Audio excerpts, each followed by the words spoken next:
خوشم میاد.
خب салом алейкум тамошобинони азиз. умедворам ки садои ман хуб аст ва ҳама маро касоне ки дар ин ҷо ҳастанд шунда истоданд. ку ягон кас ки бошад садо барорад ки овози ман хуб рафта истодааст ё ин ки ягон пасттар баландтар ягон хе рафта истодааст.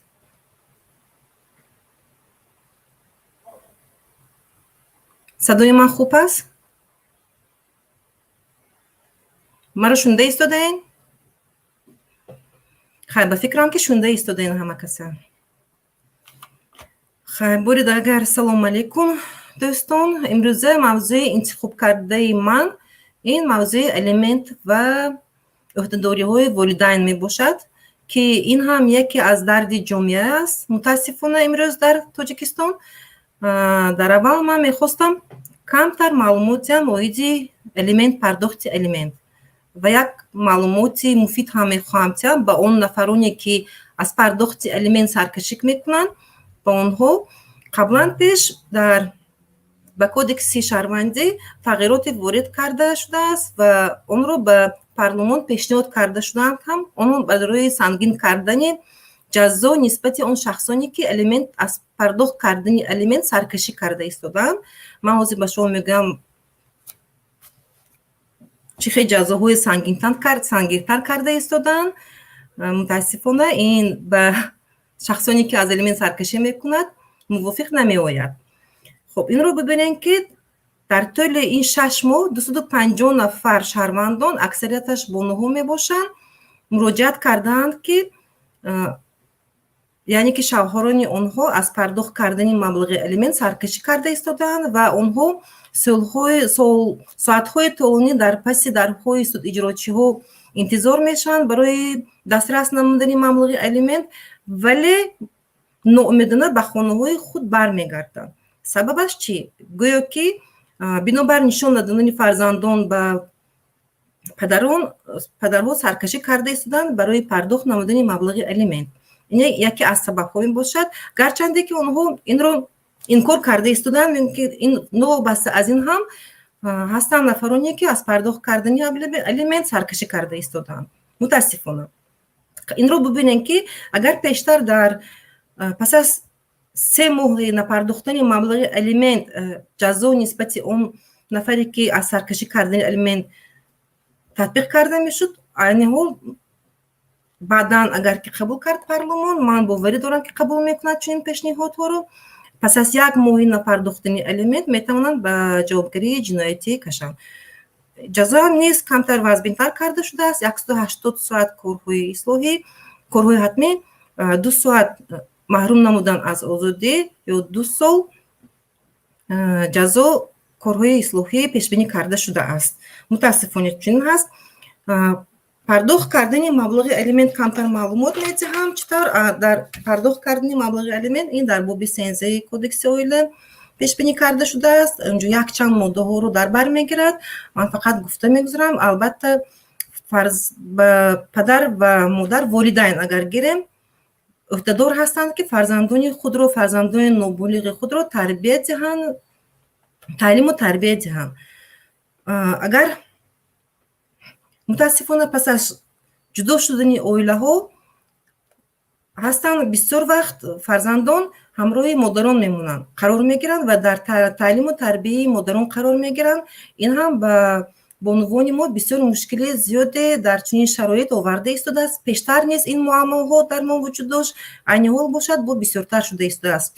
چون در برنامه پیشتر من گفته بودم که خطا نکنم 980 نفر بود یا 30 نفر بود، زیادتر شده است عائله ویرانشوی نسبت به سال گذشته. یعنی اکثر اونو فرزندان هستند. اینجا هم عهده‌دارهای پدر و مادر حتمی هست. این یکی از سبب‌ها شده میتواند. این رو ببینید که پرداخت در حالتی که پدر والدین به سازش نمی آیند، در این وقت میتوانند به سود مراجعت کنند و سود به مبلغ الیمنت رو در اینجا معین میکند چقدر پرداخت کرده می شود.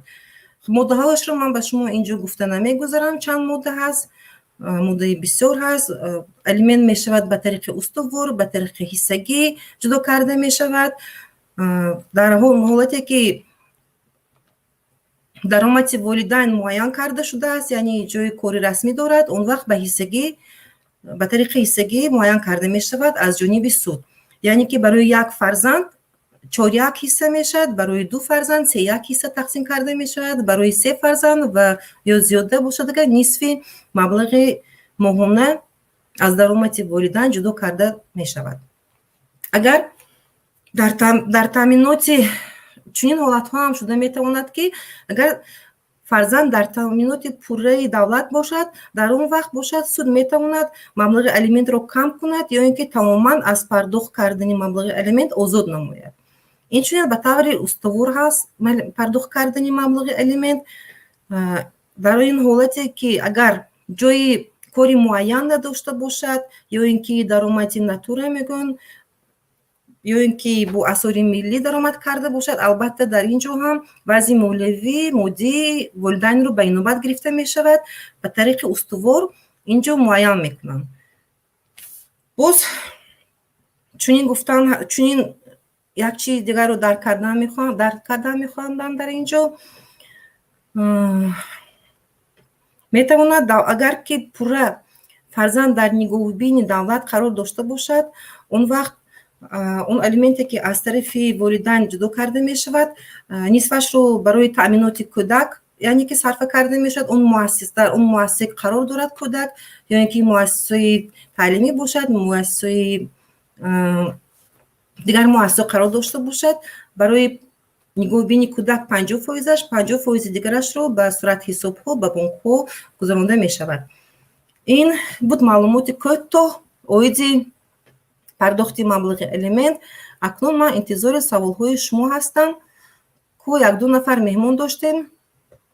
ҳоло ман онҳоро инҷо надида истодам. садоам хуб ҳаст, лекин саволро инҷо надида истодам. мутаассифона меҳмонои ман ҳам дер карда истоданд. намедонам барои чӣ бошад.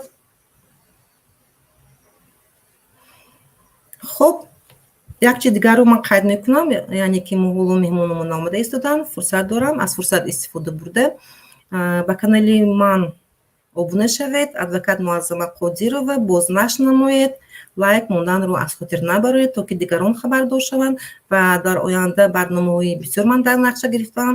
касе агар аз ҳуқуқҳои худ хабардор шудан хоҳад, ягон маслиҳатҳои ҳуқуқӣ агар барои онҳо лозим бошад, ман омода ҳастам ки ба онҳо ба тариқи ройкун ва онлайнӣ кӯмаки худро расонам.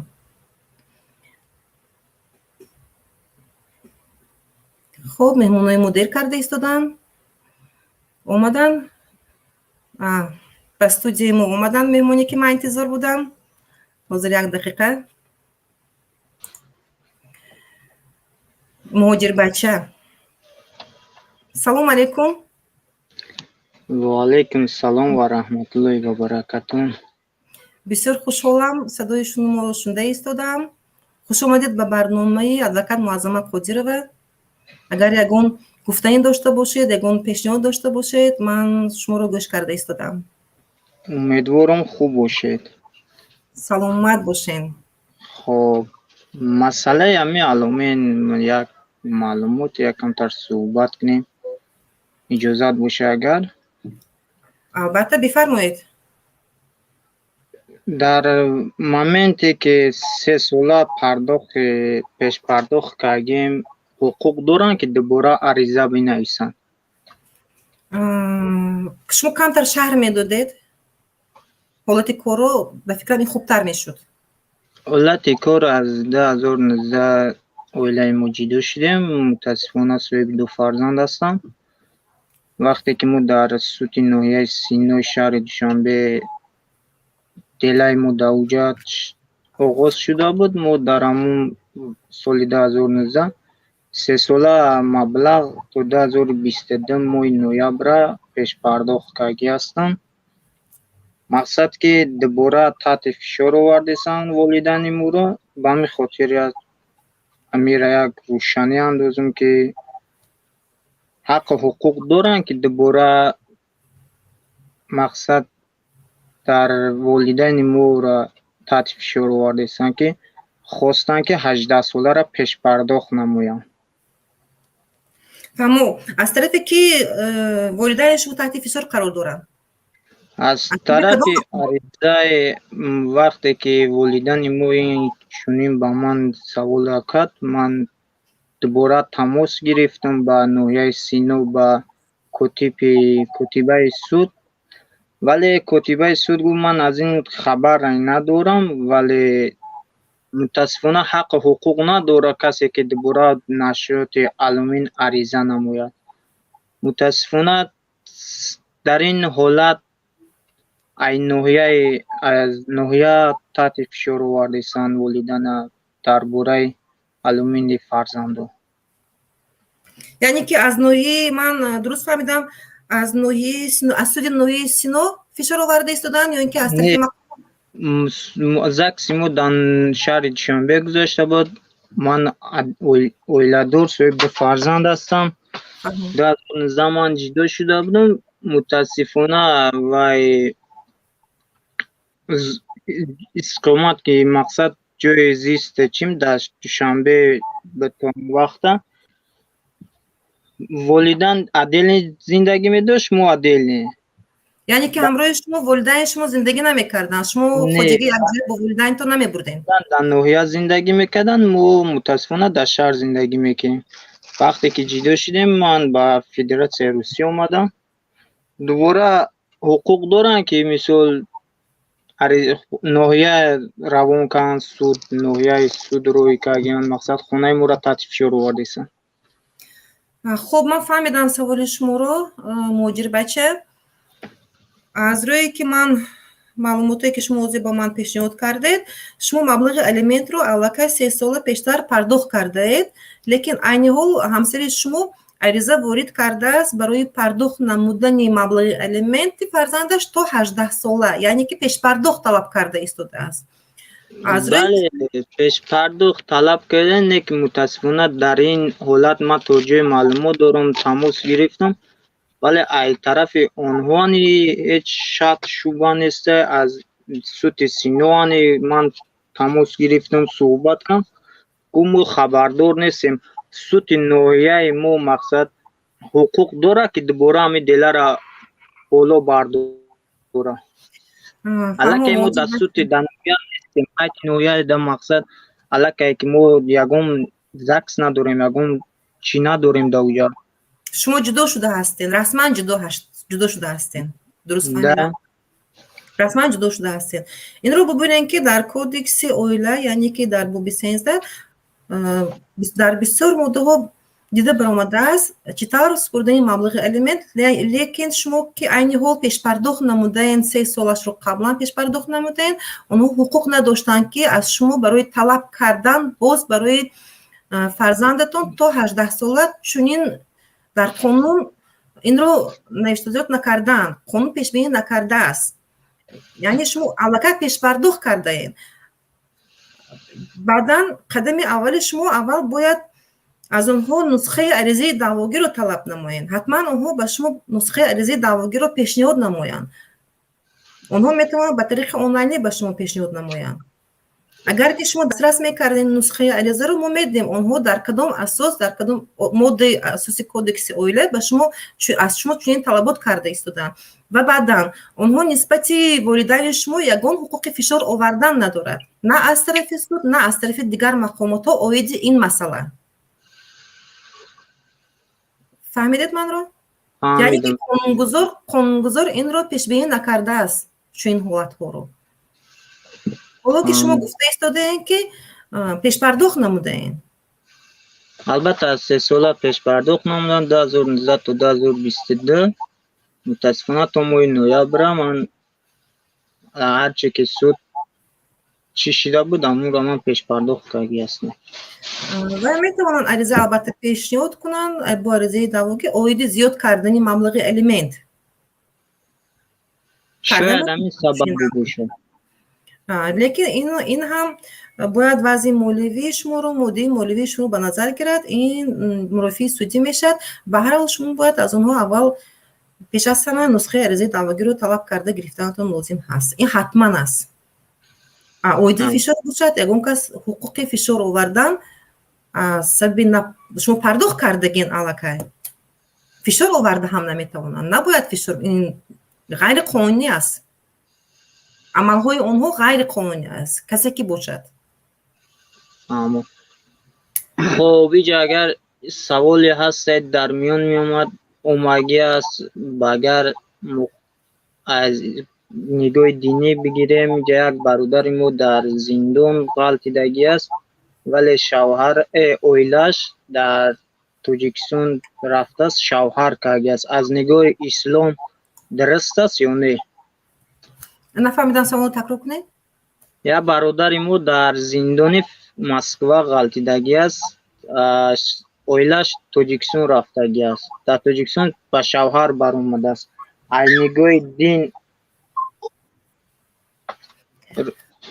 نگاه دین بینه چگونه است میشود؟ از نگاه دین متاسفانه من از نگاه دین به این سوال شما جواب دادن نمیتونم، زیرا که من دین شناس نیستم، من حقوق شناس هستم. من میتونم به شما از نگاه حقوقی جواب خود رو دهم. از نگاه حقوقی یعنی اگر مثلا بگیریم اما زن حقوق دارد که در نکاح این نفر است دوبارهش به شوهر برآید. رسما باید به قید نکاح کرده بودن؟ قید نکاح دارن، زکس دارن، نکاح دارن، فرزند دارن، یک دخترچه دارن. فهمو. این رو ببینین که از نگاه юридики ҳам ин ба фикрам дуруст намеояд, лекин ин одамӣ аст. мутаассифона бисёр нафарон ба чунин ҳолатҳо қарор доранд ва онҳо бидуни бекор кардани ақди никоҳ чунин ҳолат шавҳар карда истоданд ё ин ки зан гирифта истоданд. дар таҷриба дар ҷомеаи мо бисёр шуда истоданд. лекин амал бояд бекор кунад, аз никоҳ юридикӣ бошад бояд бекор кунад. лекин ин одамӣ аст, ман ҳеҷ чӣ гуфта наметавонам ин масъаларо ки ман шавҳар кунад ё зан гирад. ما هم رفتیم یک خاطررسان کنیم و جمعیت یک روشنی اندازیم که مثال کمیته دین است یا نگاه دینی این یکم مسئله گناهگار هست شوهر یا با فکر اندیشه من شوهر در اینجا گناهگار نیست. مقصد زن رفت است بوره شوهر کرده است. فهمو من یک دینشناسро ҳам фариёд карда будам, даъват карда будам ба ин барнома, лекин айни ҳол камтар дер кардастанд. шояд ки агар баъдан пайваст шаванд бо мо ба ин саволи шумо шояд ҷавоб диҳам аз нигоҳи динӣ. خب صحبت با دیگران میستیم ما استودیا قرار داریم یکم سوال جواب شد ما همینجا هستیم در استودیا. саломат бошин, пайгирӣ намоед. تشکر. خب اینجا یک نفر دیگر اومدن، نامشون معلوم، اسمشون معلوم نه، متاسفانه یک سوال گفتن. میکروفون رو یک سوال.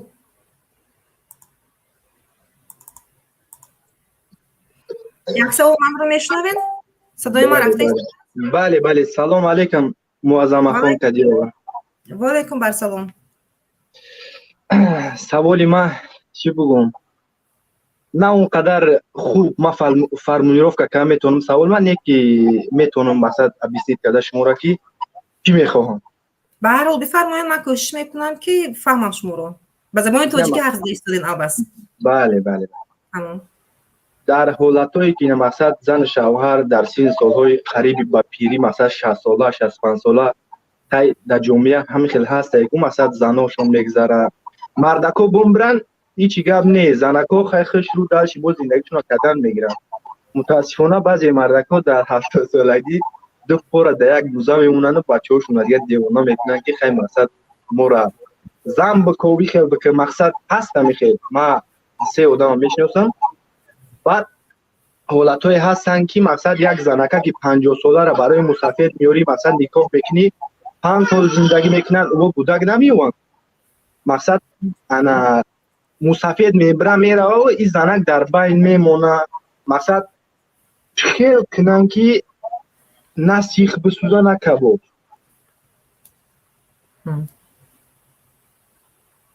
یعنی که مسافر زن میگیرد؟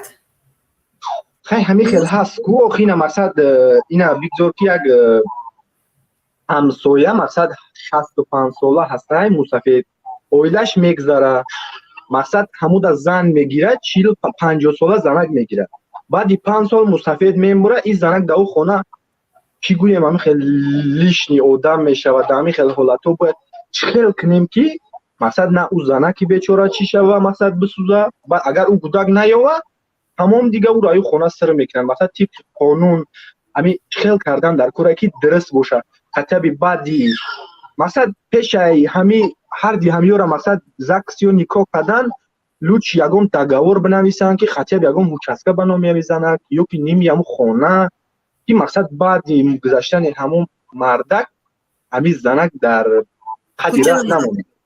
در کوچه بله او ابرد نبو خونه پدر مادرش میره و کی او را اولش که پدر مادرش مردگی او را هیچ کس روی خیش نمیته در هیچ جا لوچی خوب نیسته که همین خیلی مثلا پیش همین خیلی نیکو یا مثلا یا یگم دگاور یا یگم نمود کردن در کار که مثلا بعدی مردن در راه نمونه. البته خوب است. سوال شما رو فهمیدم.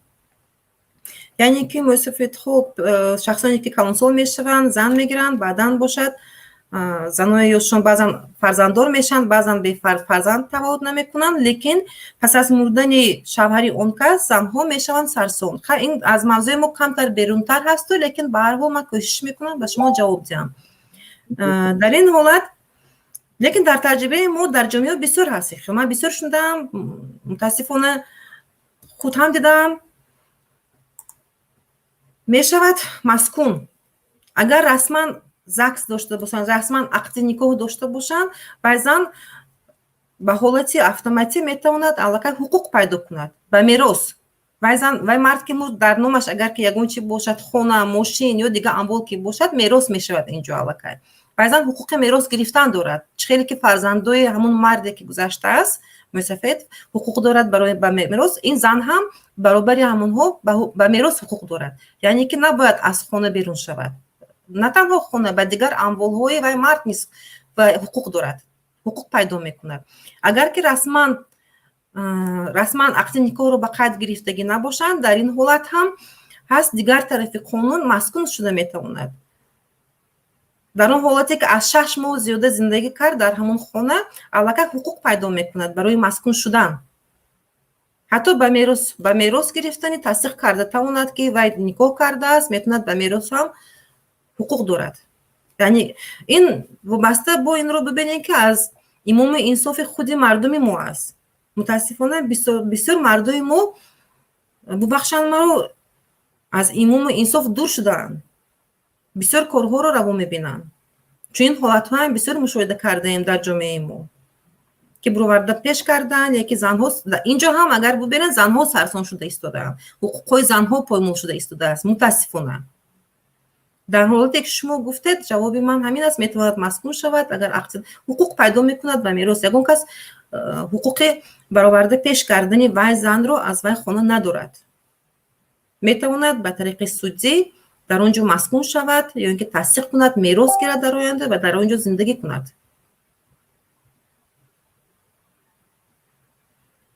шунидем ҷавоби манро?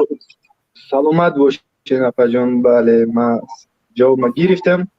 агар иҷозат боша як саволи дига метам. ин саволам ба ин мавзӯи шуморо сига бараб надорад. агар ки иҷозат боша метам. агар иҷозат бошад не? хуб, иҷозат. ҳоло ки меҳмононимон омадаанд, ба ҳозир иҷозат. саволи ма ана медонам ки ба шумо махлула мешавад, ба ягон занаку махлула мешавад. дар масъалаи ҳами дузанагӣ хай ислом 100% иҷозат медиҳад, ки қонунҳои сарқонуни ҷумҳурии Тоҷикистон мақсад дар ин масъала адабият кардагӣ нест. мақсад ана лично мақсад именно мнение шумо дар ҳамин бора чия? мақсад агар ҳама ҷора гирем дар Россия ҳеҷ не то мард бигем ки як 60% занае, ана 40%-иш мақсад мард. дар ҳама ҷомеа ҳамин хеле ғайраи Индия ва Хитой. ба ҳамин хотир агар ҳар як кас ба худаш як занӣ бигира, беш аз 10 миллион дар Русия бешавҳар мемонад.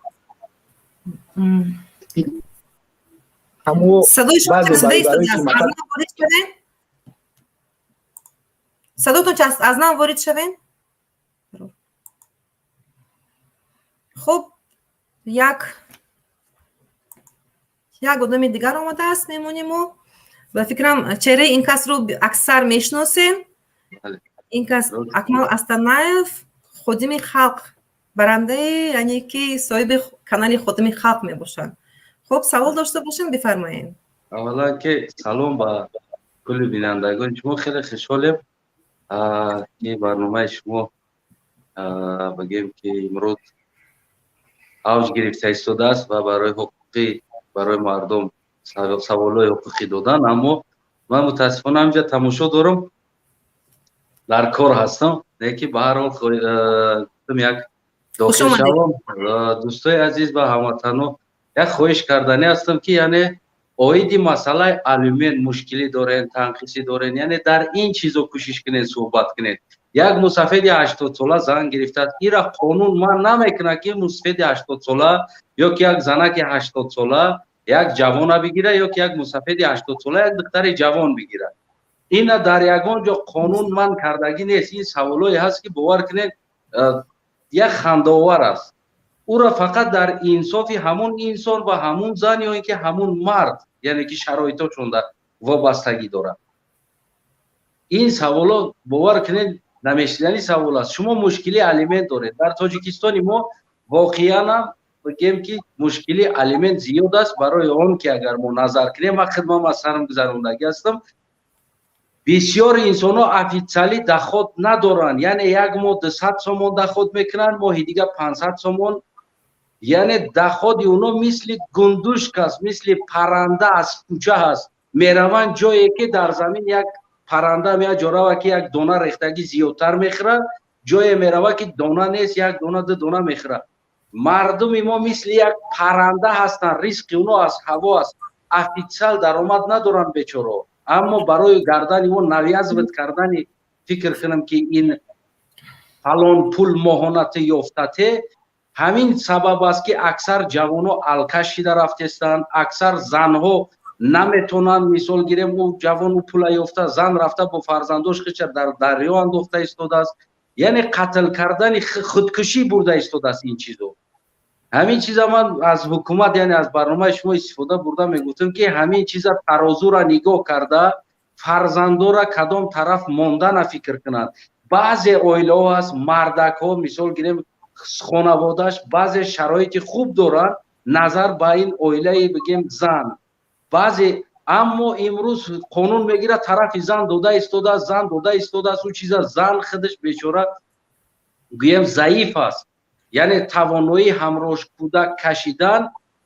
ман бисёри инсонҳои дар Тоҷикистон медонам, шиносои ман чӣ мекунад, чӣ бояд кард ки имрӯз фарзандои мо сарсон нашаванд?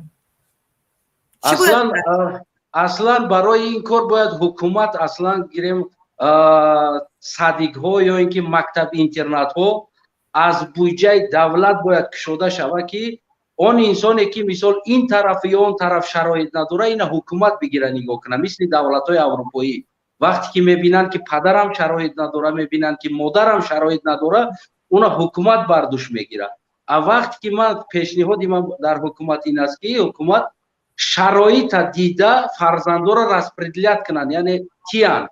ва баъзе инсонҳо аст, мо медонем ки мисол падар аз фарзанд отказ мекунад, баъзе инсонҳо аст модар отказ мекуна мерава, аммо ки вақти судитса мекунанд духтарои мо, ҷавонои мо, духтарои мо аслан занои мо маҷбур мекунад кӯдака аз дасти фарзанд кагута як мест, як атамстид кардагӣ бар ин фарзанда мегиранд мебаранд.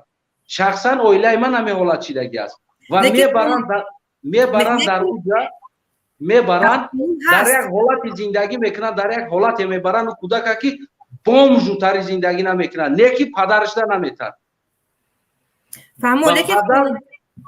падар ӯ шароите надорад ки ӯра абрад на бигем ки ҳаму алоҳида квартираша пулшабта зиндагиша.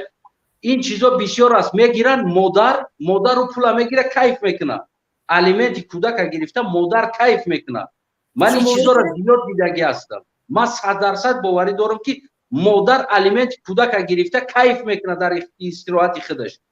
ҳатто ки бо як ҷавони дига пайдо мекуна, ӯ да интернет, телефон мехара мета, мошин дошта бошад, дар мошиниш аз алименти бензин мереза, ӯ кӯдак ҳаму кирта қатикалон мешавад, ҳаму як либос қатикалон мешавад, кӯдака ҳаму модарам аҳамият намета. ина давлат назоратам намекунад. мутаассифона алимент определяться шид, фалониш определяться шид, дигар давлат най пай ӯ мерава, нас тафтиш мекуна як инсонро, ҳеҷ ка дига кӯра дар назорат намегирад. пул куҷо рафта истодааст. мисли аврупо вақте ки пул ҷудо мешавад дар ҳаққи кӯдак, мисли аврупо бояд тинша контрол кунад ки ҳамун тин ба ҳамин масрафи кӯдак рафта истодааст. лекин қонунгузор инро пешбинӣ кардааст, дар муддо омадааст, агар ки дар ҳолате ки фарзандро нишон додод, он вақт муошират бо кӯдак кас метавонад ба суд муроҷиат кунад, ба тариқи судик фарзанд ба ғайр аз ин, агар ки дар ҳолате ки модар нигоҳубин карда натавонад, муайян кардани ҷои зисти кӯдак ҳам низ вуҷуд дорад. дар он ҳолате мутаассифона ин ҳамаи ин дар коғаз, мардуми мо аз ин ҳуқуқ хабар надоранд.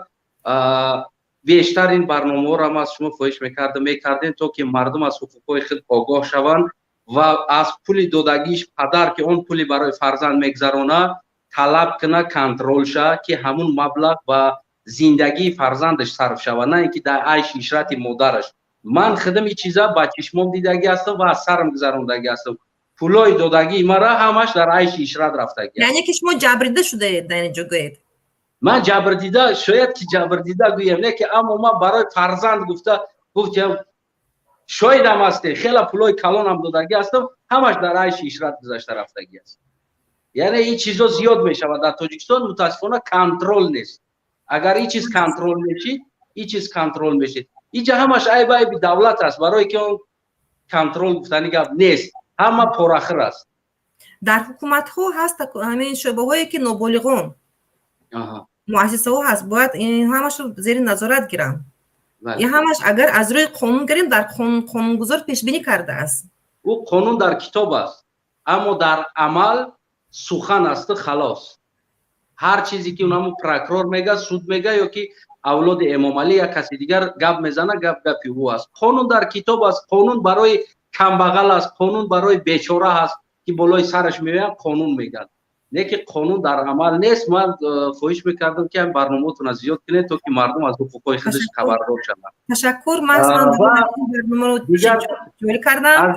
از دیگر انسان خواهش میکنم که کانال پادر جوت کنید، پادپیسات کنید، دستگیری کنید، پادلیت کنید. حتما گویم که از حقوق خودتون با خبر شوید، کوشش کنید. همتون باید حقوق خودتون دونید، طلب کردن یاد بگیرید.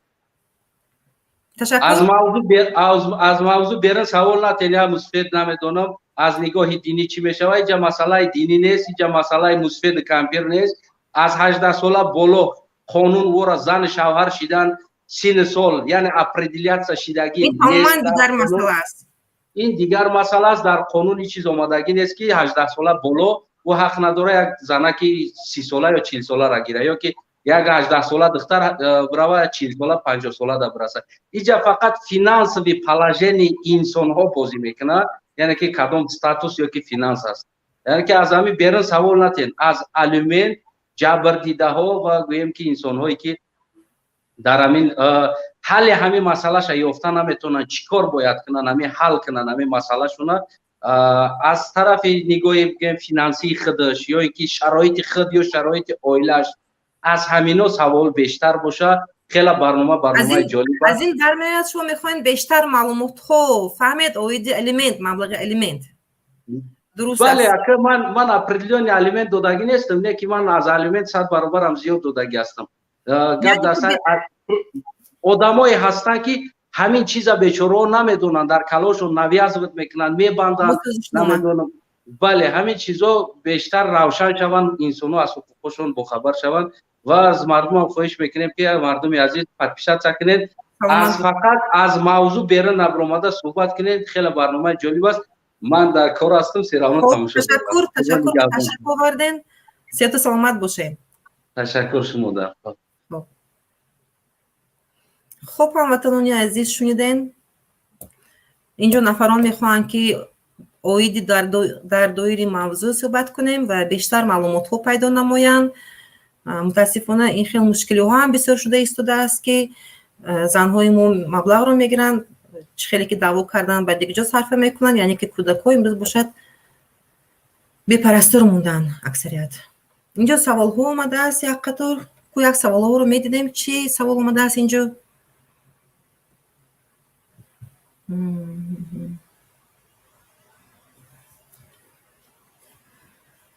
خب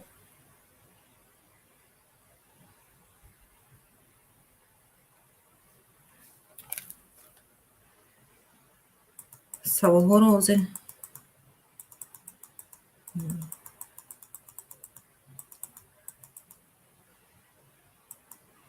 فهمو اینجا سوالی مهم هم حالا نیست.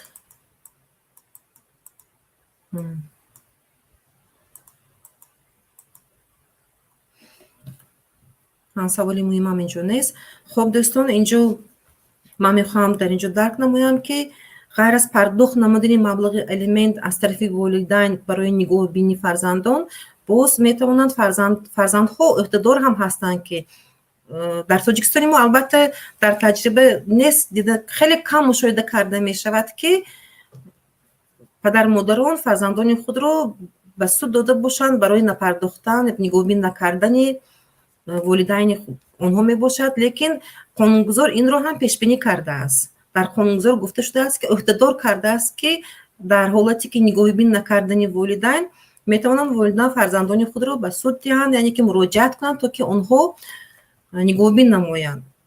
اونجا میشود درآمدهای از درآمدهای الوهی در عموم اینجا گرفته میشود تمام همه طرفهای مادی و مولوی نفرون بینابر گرفته میشوند. برای این طرفا شما با دیگر طرف یک چیز دیگر رو میخوام اینجا درک کنم، یعنی که گرچنده که فرزندخون و بلاغت رسیده باشند هم اگر در حالتی که اونها تحصیل میکنن در دانشکده ها تحصیل میکنن تا سال 23-24 ساله میتوانند با آنها نیز الیمنت پرداخت نمایند. اگر که سازش نباشد بین والدین زن و شوهر در اون وقت میتوانند به سود مراجعت نمایند. خب مهمون ما دیر کرده ایستادن، یگان سوال پیدا شده باشد بنویسین. خب اینجا یک سوال اومده است، اگر شوهر خانه خرد زناشویی کرده میتونه در همون خانه شوهرش. سوال کمتر نفهمو است. اگر شوهر خانه خرد زنشویی کرده میتونه در همون خانه شوهرش. اگر شوهر خانه خرد یعنی که اگر شوهر یکمش خانه خرد بعدا زن شوهر کنه در همون خانه. سوالی عجیب اومده است البته، لیکن این هم بیرون از موضوع است متاسفانه. چطور می شود اگر که اونها رسما جدا شده باشند، یعنی که زن مسکون شده باشد در همون خانه، حقوق داشته در همون خانه، یعنی که اگر خواهلی های زمیناتی باشد خانه هایی که در اون خانه که مثل توی کرد بسیارتر زن رو مسکون میکنه در همون خانه که توی شده رفتهش اگر مسکون کرده باشد در اون حالت میتواند. لیکن این خیلی در تجربه خیلی کم مشاهده کرده میشود، یعنی که عموما نیست در تجربه در تاجیکستان این خیلی مشاهده کرده نمیشود. خب با فکرم با سوالتون جواب رو گرفتید. دیگر سوال نیست اینجا. حالا یک کسی دیگر وارد شده ایستادن لیکن نتونسته ایستادن به فکرم کسی.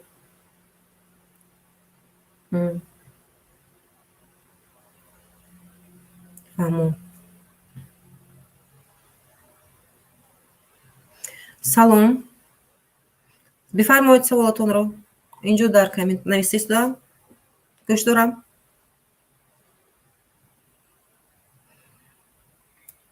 یک چیز رو میخوام اینجا رو قید کنم. مردای محترم، مدامی که فرزند هست، اقتداری هست، نو بسته از هیچ چیز، باید تربیت تعلیم فرزند در دوش دو نفر است. نه تنها اینجا فقط زن در تعلیم و تربیت مشغول باشد، بلکه مرد هم در اینجا اقتداری کلان داره. این رو فراموش نکنید. از فرصت استفاده برده به شما میگم به کانال من ابونه شوید. این کانال حقوقی است بدون سیاسی، تا که در آینده معلومات های بیشتر پیدا کنید، یعنی که از حقوق های خود استفاده برید، باز نشنوید. غیر از این باز کانال حقوقی من هست، کانال حقوقی، میتونید به اون کانال هم ابونه شوید. بیشتر موضوع های جالب می شود و در آنجا میتونید پیدا کنید، سوال جواب ها می شود. یک سوال اومده است اینجا، زنم مرا رازواد داد، کودک ندارد، در خانه منه.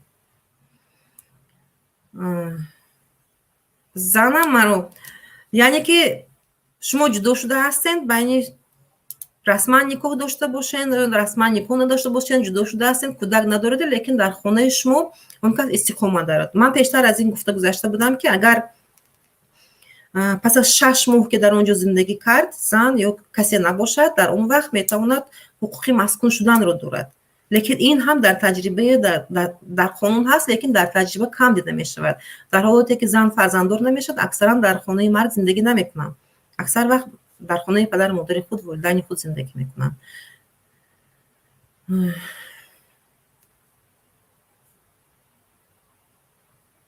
با یک سوال دیگر آمده است، یکی یک باره همه الیمنت تا بلاغت پرداخت کنیم، باز زن بالای شکایت کرده میتواند؟ نمیتواند شکایت کرده اگر که یک بار پرداخت کرده باشد. من پیشتر گفته بودم و میتواند البته که باز طلب کند که زیاد کرده شود، ریزی دعواگی پیشنهاد کند، لیکن ин дар чии суд ҳаст, дар салоҳияти суд ҳаст.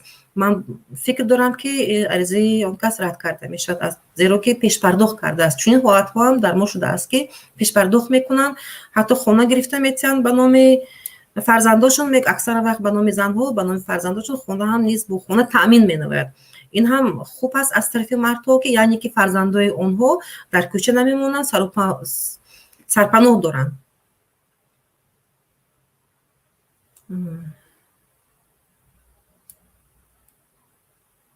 мутаассифона дар ҷомеаи мо боз ҳастанд нафароне ки бисёртар аз тарафи мардҳо инҷо чӣ карда мешавад.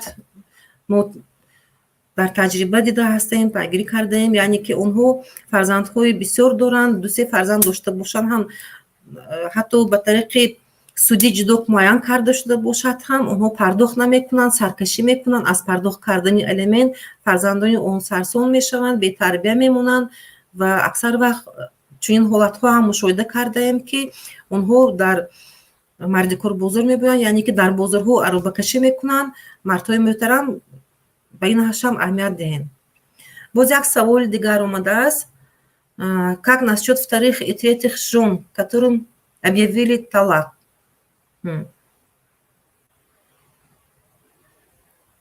ба фикрам оиди талоқ ман пештар мавзӯъ доштам ва мо муфассал пурра оиди талоқ гуфта гузашта будем.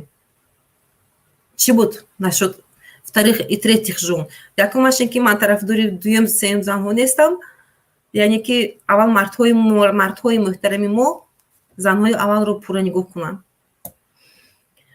бо саволи дигар омадааст. Салом, ҳуқуқи ман. Салом, маскун чӣ маъно дорад? Агар зан мазкур кардан вай метавонад ки ҳуҷра бо касе иҷора диҳад. ҳуқуқи ман ба саволи шумо ҷавоб медиҳам. маскун, маънои маскунро шумо нағз медонед, яъне ки агар дар ҳамон хона зиндагӣ кунад, вай новобаста аз зан ҳаст, дигар шахсе ки аз 6 моҳ ки зиёд зиндагӣ кард, аллакай ҳуқуқи маскун шудан дорад. лекин дар ин ҷо шумо гуфтед ки метавонад ҳуҷраи ба касе иҷора диҳад. Не, дар қонунгузор инро гуфта нашудааст. модоме ки маскун мешавад ҳамон инсон, шахс бисёр вақт занро маскун мекунад, дар он вақт вай ҳуқуқи ба нафари дигар иҷора додан надорад. танҳо метавонад худ ҳамроҳи фарзандони худ дар он хонае ки ҷудо карда шудааст, маскун шудааст, дар ҳамон ҷо истиқомат кунад. яъне бо саволи дигар омадааст.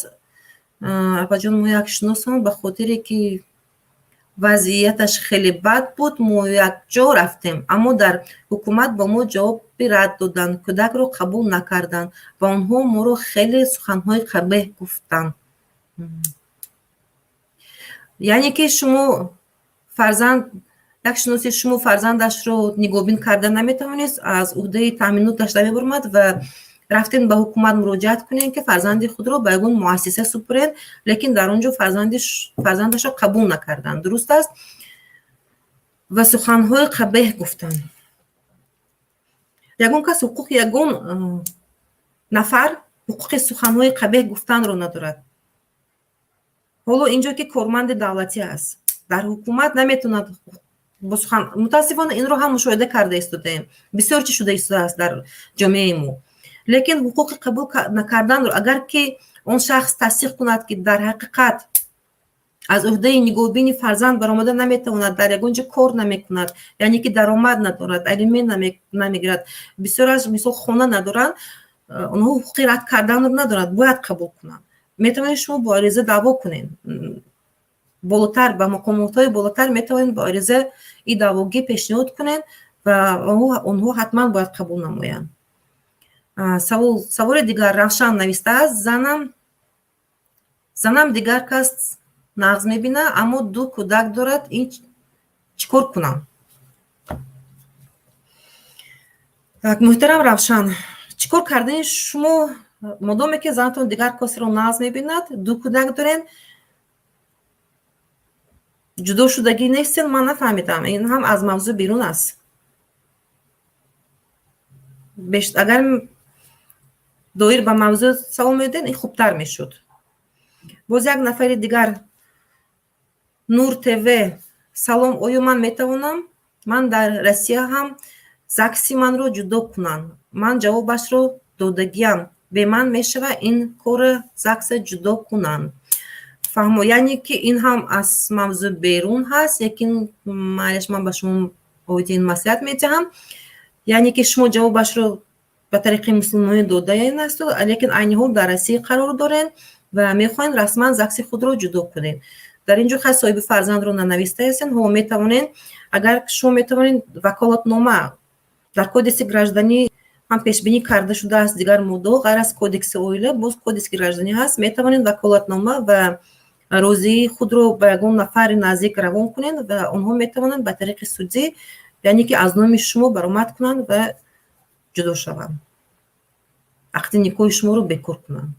این حالت ها هم می شود، هم در تجربه هم شده گذشته بود.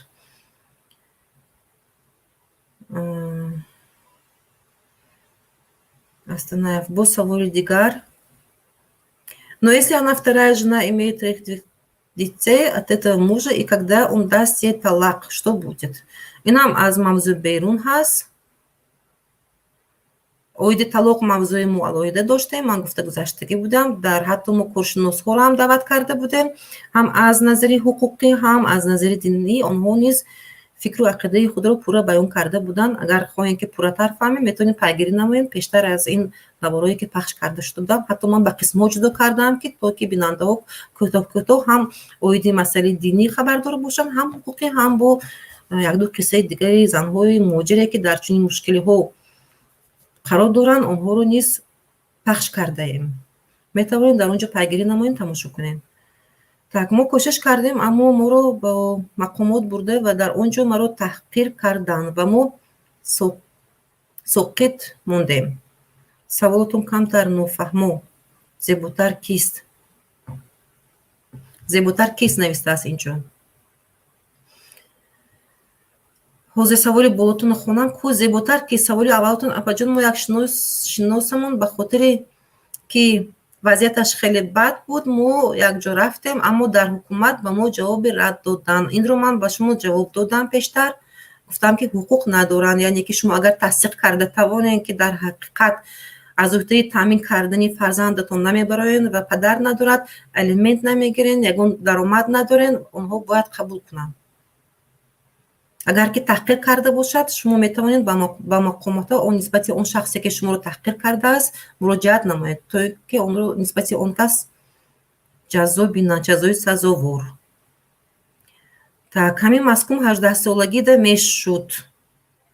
ҳамин маскун Собир Қодиров, ҳамин маскун 18-солагида мешуд. Ман инро нафаҳмидам саволи шуморо. Ин саволи мо оиди алимент аст. Ташаккур, ҳамо як духтарча дорам. Нур ТВ. Нур ТВ пештар савол дода буданд. Нур ТВ. як духтарча дошта бошед Нур ТВ, шумо бояд духтарчаи худро таъмин намоед ҳамчун падар. Агар бо созиш бошад метавонед худ таъмин намоед, агар ки созиш нашуд, он вақт метавонанд ба тариқи судӣ алимент ҷудо мекунанд. Бояд ҳатман ин таъминоти фарзанди шумо дар дӯши шумо низ ҳаст. Фарзандотро бетаъминот нагузоред, муҳтарам мардҳо.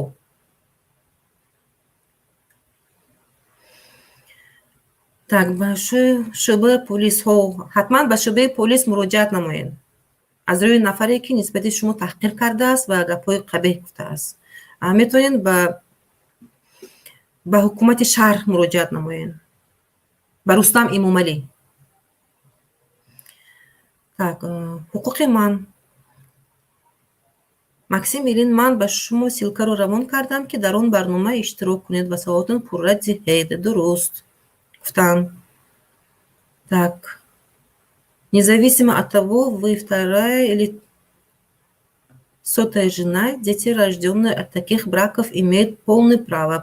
Правильно, я согласна с вами. Дети, рожденных от любых браков, они имеют на 100% право. Дуруст гуфтем.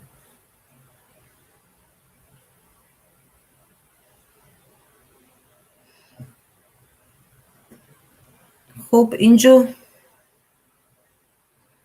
алимент Собир Қодиров اینجا سوال دادن که همین الیمنت سراغ دارد. هو الیمنت سراغ دارد. من واسه به شما میفهمونم، پیشتر نیز گفته که بودم، پیش از این در کرده که بودم، به فکرم شما تماشا نکردین اثر. الیمنت تو با بلاغت رسیدن فرزند، یعنی که تو 18 ساله شما میتونین مبلغ الیمنت رو سپرین. اگر که با اونجا در دیگر مدت ها نیز پیش بینی کرده شده است که اگر فرزند شما آینده به یگان دانشکده ها داخل شود در شعبه روزانه، اگر خانه شما تا سن 23-24 سالگی حقوق دارین، حتما باید که شما پرداخت کنین الیمنت حتی به بلاغت رسیده باشد هم. باز اینجا دیگر اگر که معیوب باشد نیز باید شما حتما نگاه بین کنین و الیمنت پرداخت نمایین. این حالت هاش هم قانونگذار پیش بینی کرده است. با یک کس اینجا نور تیوی با سوال نوشته است: اپا جان، من فرزندم تمامی راه کده نگاهش میکنم، من بیسودم حق آن رو پرداخت میکنم، آیا زن میتواند دختر رو به نشان ندهد؟ یگان راهش هست که من کودکم رو آورده بینم با برند شده. هو راهش هست. یگان کس شما میتونید به طریق سودی مدامی که همسر شما فرزند شما رو نشان نمیدهد و ممنوعیت ها ایجاد می نماید، در این حالت شما میتونید به سود مراجعت کنین و میتوانید به طریق سودی معاشرت با کودک است، میتوانید با اون ساعت رو معین میکنین یا روزها رو معین میکنین، یعنی که زن شما در این حالت باید حتما اجرا نماید تمنامه سودی رو. در حالت اجرا نمودن شما میتونید باز شکایت کنین، میتوانید فرزند خود رو ببینین. این خیلی در تجربه هست.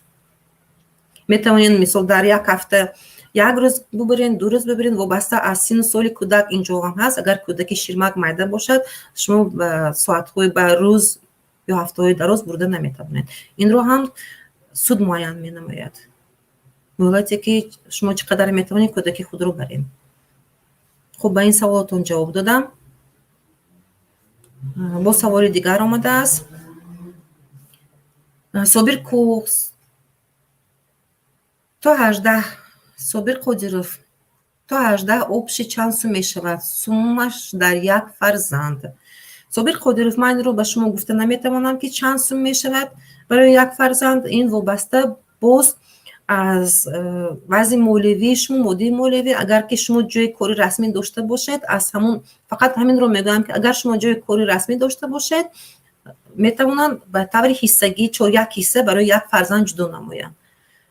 با علاوگی میتونن. اگر که نه جای رسمی کاری رسمی نداشته باشین، یعنی که نامعین داشته باشین، درآمد نامعین داشته باشین، این طور میشود به طریق استوار. این اوجه با وکالت سود وابسته است، یعنی که سود به تمام حالتهای شما رو هم از جهت اقتصادی، مالی و مادی به نظر میگیرد و در اون وقت معین می‌نماید که شما چند سوم باید سپرین.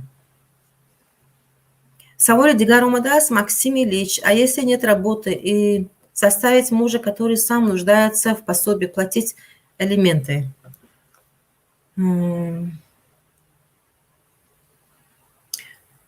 Максим Ильич, من یک چیز رو برای شما میگویم. اگر که مبلغ نداشته باشید هم نگاه کردن فرزند به دوش والدین است.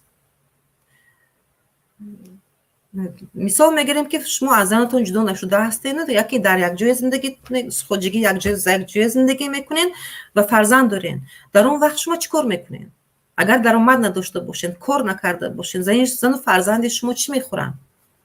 اون وقت هم باید فرزند شما باید نگاه کنین. در حالتی که یک جای زندگی میکنین. در حالتی که یک جای زندگی نمیکنین، یعنی که طلاق دادین، جدا زندگی میکنین، یعنی که فرزند دارین، شما فرزند رو باید نگاه کنین، یعنی که عهده‌داری هست. در همین باب الیمنت هم همین رو گفته شده است که یعنی که والدین، زن و شوهر، پدر مادر عهده دارند که نگاه کنند فرزندان نابالغ خود رو. تنها یک زن وظیفه دار نیست، یعنی که در دوش زن همه وظیفه دارا رو عهده‌داری و پرتافته نمی‌شود. نوبسته از اون که شما در کجا اکثریت امروزها در روسیه قرار دارند، در مهاجرت میباشند. این خیلی حالت‌ها شده است که اونها سال‌های دراز مبلغ یگان سو مبلغ روان نمی‌کنند برای تامینات فرزندانشون. лекин мутаассифона бояд нигоҳ кунем. Ман мефаҳмам албатта шароит вазбин аст. Фарзанд аст. шумо иқтидор ҳастем ки ӯро то ба балоғат расидан агар ки нигоҳ карда натавонистед ба тариқи судӣ бошад аз пардохт кардани алимент агар ки саркашӣ кардем пас ман болотар гуфта гузашта бошам ба ҷавобгарии ҷиноятӣ мекашам.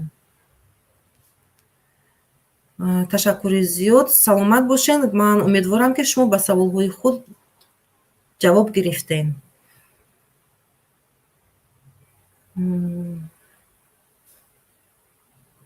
инҷо ҳоло дигар саволро ман надида истодаам, наомада истодааст.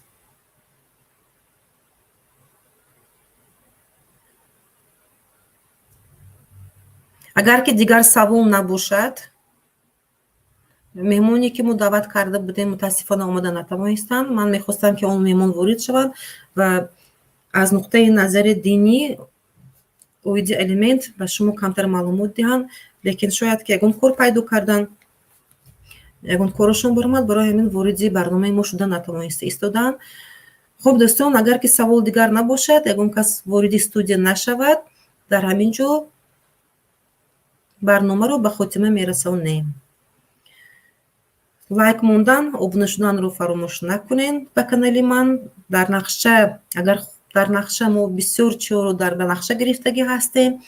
агар ки хоҳем ки аз ҳуқуқҳои худ хабардор бошен бештар, яъне ки маълумотҳои бештар пайдо кунен, обуна шавен ба канали ман адвокат Муаззама Қодирова. инчунин боз дигар канал ҳам ҳаст, канали ҳуқуқии дигар, ҳуқуқи ман ҳаст, метавонед ба он ҷо низ обуна шавен. яъне хуб дӯстони азиз, дар паноҳи худованд бошен, сарбаланду обод бошен ва то вохӯрии оянда фаъол бошен, яъне ки ба ман қувват диҳен ки ман дар оянда бештар бо шумо суҳбат кунам ва барномаҳои дигари ҷолибро ба шумо дар пешниҳод намоям. дар ин ҷо бо як саволи дигар омадааст. ба фикрам ин охирон савол ҳаст. Собир Қодиров: алимент камтар. Так, алимент камтар лишни пур шудае дар ватан. фаҳмом мара намегирад. апаҷон, мо хеле хушҳолем ин каналро дар миён мондед. ташаккур. манам хеле хушҳол ҳастам, лекин ман пештар гуфтам ки барои он ки ман бо бештар нақшаҳои дигар дорам баҳри шумо пешниҳод наморам, фаъолтар бошен, яъне ки ман ҳам гуфти ҳавасманд шавам. хуб, дар паноҳи худованд бошем.